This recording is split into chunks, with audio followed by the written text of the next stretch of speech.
예, 강성할 때의 위기를 넘겨야 롱런한다라는 제목으로 하나님 말씀 증거하도록 하겠습니다. 이게 10대 왕, 11대 왕, 12대 왕이 패턴이 똑같습니다. 10대 요아스, 반정에 의해서 왕이 된 사람이죠. 그의 아들 아마샤, 또 12대 왕 오늘 우시야. 패턴이 어떤 거냐면 처음에는 잘 나가다가 나중에는 무너지는 인생입니다. 처음에는 말씀 붙들고 가다가 나중에 지멋대로 살다가 멸망하는 인생입니다. 그러니까 이 패턴이라는 게 참 무서운 거죠. 그래서 우리 인생 가운데 이렇게 가게 흐르는 패턴이 있어요. 이게 패턴을 좀 깨는 게 꼭 필요합니다. 꼭 그래요. 부모가 이혼하면 자식도 이혼하고 손자도 이혼하고 뭐 이런 거 있죠. 뭐 한번 배교하면 또 배교하고 또 그런 것 같아. 그 할아버지 때 뭐 이렇게 의리가 없으면은 또 의리가 없고 뭐 비슷비슷합니다. 3대가 비슷하다는 거 많이 느끼는 게 뭐 지각하는 사람들 있죠. 지각하면 또 지각하고 말 많으면 또 말 많고 참 이 패턴 깨는 게 어려운 건데 이 집안에도 이런 패턴이 생겼다는 것입니다. 초반에는 잘 나가다가 후반에는 무너지는 패턴. 이거 철저하게 깨는 게 중요하다는 것입니다. 이게 어떻게 깰 수 있느냐? 결심 갖고 못 깹니다. 우리가 내가 뭐 이렇게 각오한다고 되는 게 아니라는 거예요. 베드로도 그랬죠. 여기 있는 사람이 다 주를 버린다 할지라도 나는 주를 버리지 않겠다. 결심 귀에 의심할 수 있는 게 아니잖아요. 진짜였어요.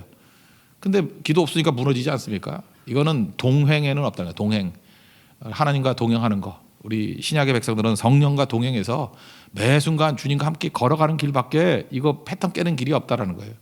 그래서 여러분들 뭐 예배 소홀히 하고 또 기도 소홀히 하고 선교 소홀히 하고 내 결심 갖고 해보겠다 하는 사람들은 볼 것도 없습니다. 다 무너지는 인생이에요. 왜냐하면 우린 결심으로 못 가는 종들입니다. 동행이 중요하다는 거예요. 그래서 끝없이 동행하는 그 삶이 돼야만 이 패턴을 깰 수 있다. 그런 거를 붙들었으면 좋겠습니다. 12대 우시야 왕은요 상당히 훌륭한 왕으로 인정받습니다. 특별히 최고 업적은 모압 땅을 정복해가지고 엘롯이라는 것을 건축했다. 이게 뭔지 모르지만 되게 중요했던 것 같아요. 그리고 52년 동안 다스렸다고 얘기를 합니다. 이스라엘 남쪽 유다에서 제일 오래 다스린 왕이 므낫세 왕이거든요. 므낫세가 55년, 그 다음에 우시야가 52년. 므낫세는 악한 왕이고요. 그 다음에 우시야는 52년인데 52년 말고 한 42년 정도만 했으면 얼마나 좋았을까 이런 생각을 가져요. 16살에 왕이 되고 52년이니까 68세에 죽었죠. 그러니까 제 나이쯤 되는 한 58세 정도에 딱 죽어버렸으면 얼마나 좋았을까. 그러면 주님 잘 섬기고 끝났는데 막판에 교만해져 가지고 끝이 안 좋아요. 그래서 오래 사는 것보다 중요한 것은 뭐냐 하면은 하나님의 뜻을 다 이루고 죽게 해달라고 빨리 그거 기도하세요. 그거 오래 살아가지고 망한 사람 되게 많아요. 오래 사는 게 뭐 좋다고요. 끝까지 주님과 동행하는 게 그게 쉽지 않습니다. 여기 지금 말년을 하시는 분들 많이 있는데 말년이 쉽지 않아요. 말년이 얼마나 어려운데 이게 정리한다는 게 이게 어렵다고요. 그래서 끝까지 겸손해지고 주님 의지하지 않으면 진짜 말년에 막가는 인생 될 수 있다는 것입니다. 그래서 하나님 끝까지 가게 해주세요. 그리고 끝까지 동행하게 해주세요. 이게 제가 볼 때 뭐 40살만 넘어서도 해야 될 기도라고 생각합니다. 끝이 좋게 해주세요. 끝까지 가게 해주세요. 오늘 1, 2, 3절 한번 읽겠습니다. 시작. 유다 온 백성이 나아가 16세 된 우시야를 세워 그의 아버지 아마샤를 대신하여 왕으로 삼으니 아마샤 왕이 그의 열조들의 묘실에 누운 후에 우시야가 엘롯을 건축하여 유다에 돌렸더라. 우시야가 왕위에 오를 때 나이가 16세라 예루살렘에서 52년간 다스리니라. 그의 어머니의 이름은 여골리아요 예루살렘 사람이더라.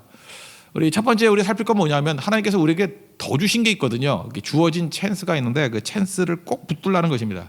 세상은 찬스가 똑같지 않습니다. 어떤 사람은 뭐 건강을 더 주실 수도 있고, 뭐 어떤 사람은 뭐 부유한 집에 태어날 수도 있고, 또 어떤 사람은 뭐 어떤 좋은 나라에서 태어날 수도 있고, 다 다르잖아요. 근데 각각 주어진 찬스가 있는데 찬스는 기회니까 꼭 붙드는 모습이 있어야 된다는 것입니다. 그런 의미에서 12대 왕 우시야 왕은 두 가지 찬스가 있었던 것 같아요. 오늘 성경이 표현하기를 첫째 어머니 찬스가 있었고, 두 번째 선지자 찬스가 있었어요. 어머니가 여골리아라 그러는데 3절에 예루살렘 사람이더라. 이거 강조하는 이유가 뭘까요?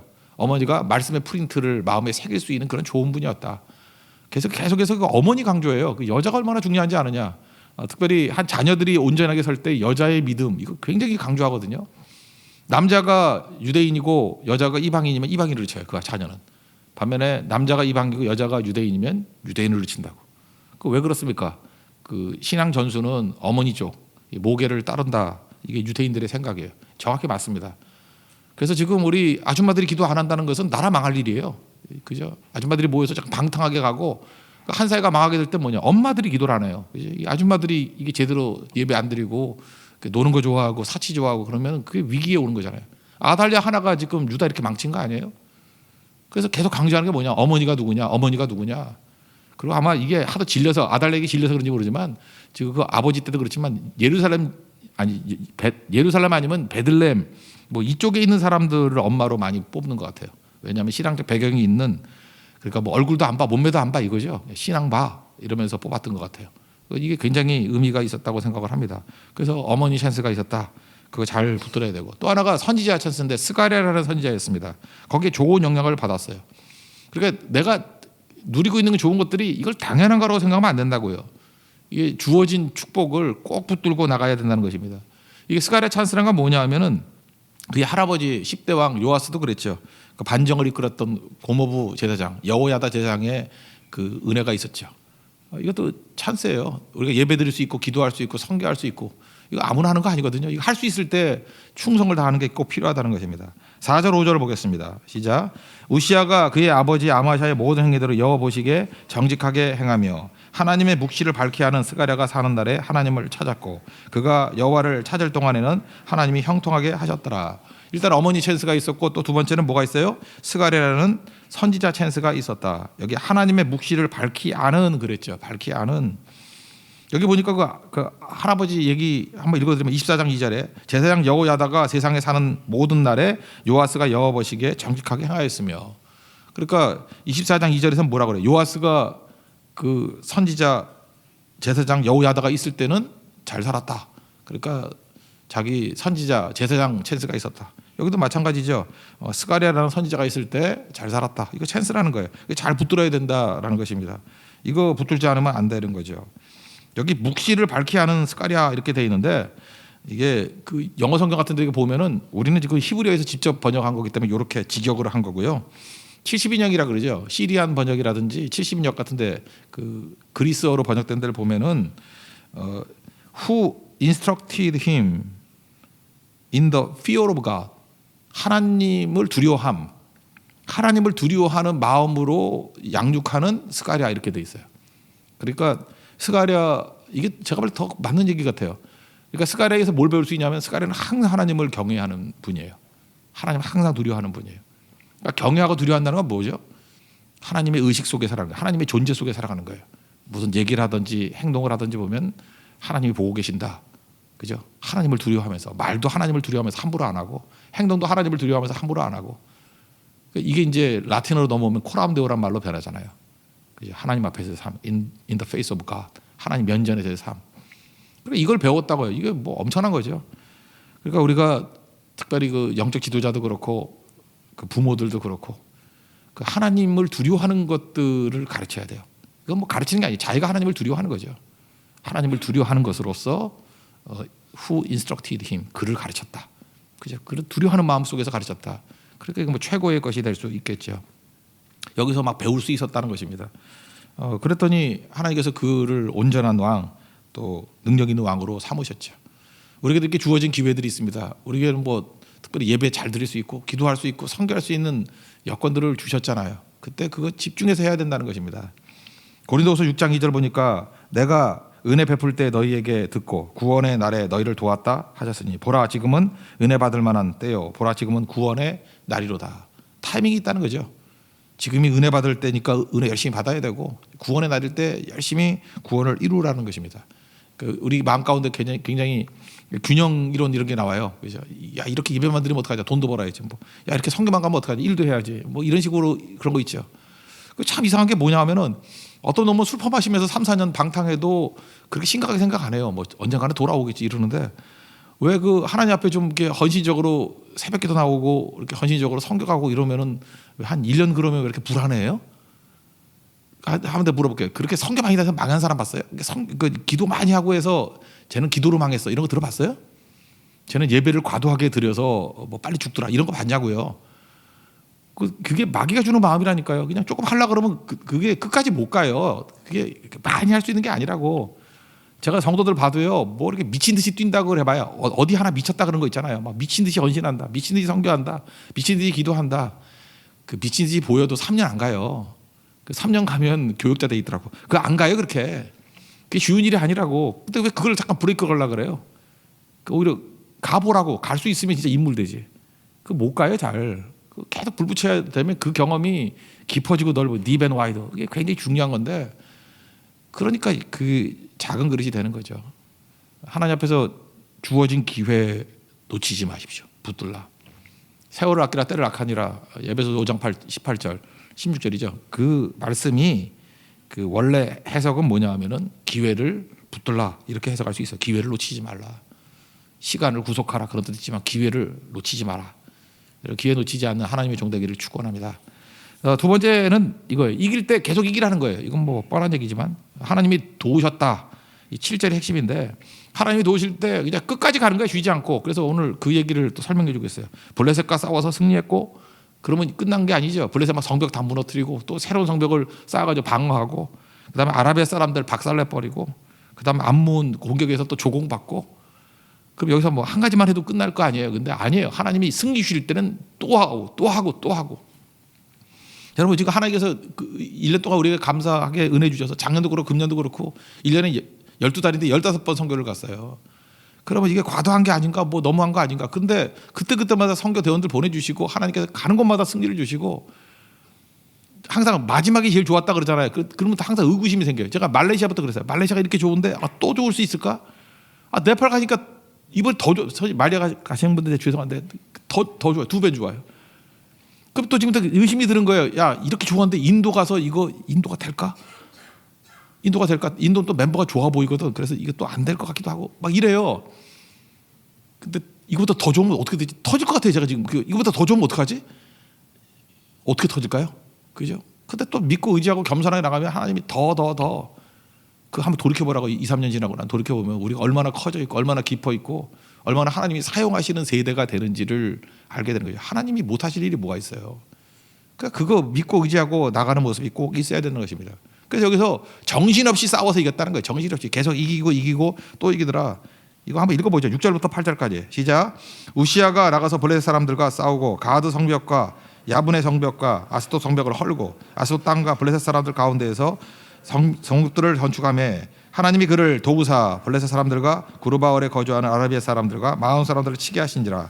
암몬 사람들이 우시아에게 조공을 바치매 우시아가 매우 강성하여 이름이 애굽 변방까지 퍼졌더라. 엄청 세게 만들어 주셨다 그런 얘기죠.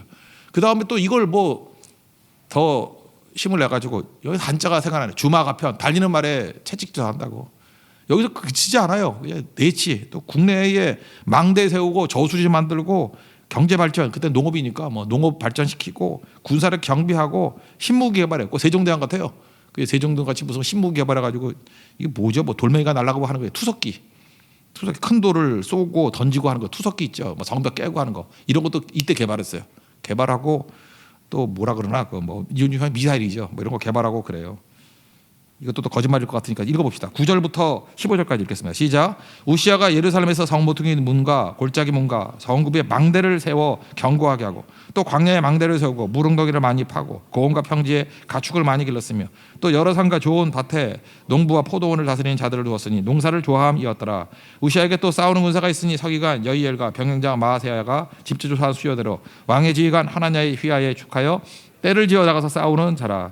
족장의 총수가 2,600명이니 모두 큰 용사요 그의 휘하 군사가 30만 7,500명이라 건장하고 싸움에 능하여 왕을 도와 적을 치는 자이며 우시아가 그의 온 군대를 위하여 방패와 창과 투구와 갑옷과 활과 물맷돌을 준비하고 또 예루살렘에서 재주 있는 사람들에게 무기를 고안하게 하여 망대와 성각 위에 두어 화살과 큰 돌을 쏘고 던지게 하였으니 그의 이름이 멀리 퍼지면 기이한 도우심을 얻어 강성하여짐이었더라.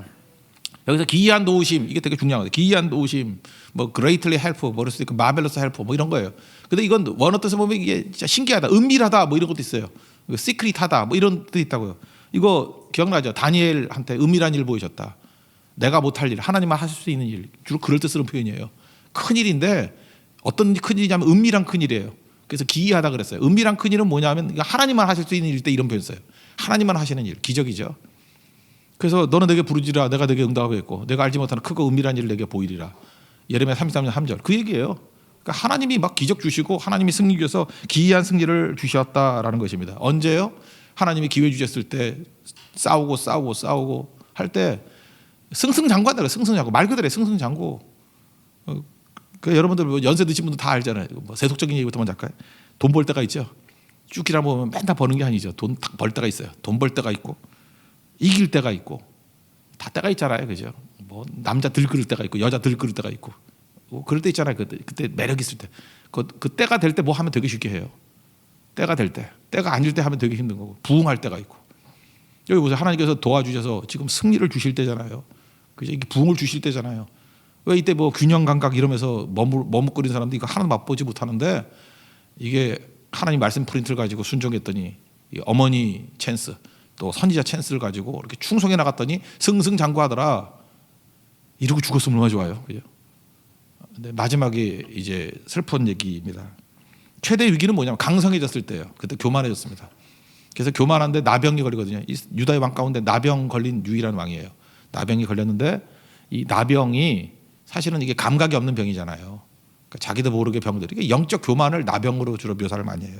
영적 교만에 걸렸더라. 전염되고 치명적이고 어떻게 이 꼴이 되느냐. 이 사람 68세까지 살았는데 그냥 10년 좀 빨리 살고 그냥 58세쯤에 죽었으면 정말로 훌륭한 왕인데 그러니까 오래 사는 게 좋은 게 아니라니까요. 주님 말년을 복되게 해주십시오. 나이 들어서 충성하는 게 되게 힘들어요. 그거 나이 들면 말도 많아지고요. 잠깐만 이렇게 꼰대지들하고 남 해꾸지하고 그리고 나이 든다고 착해지는 거 아니에요. 나이 든다고 성화되는 거 아니라고요.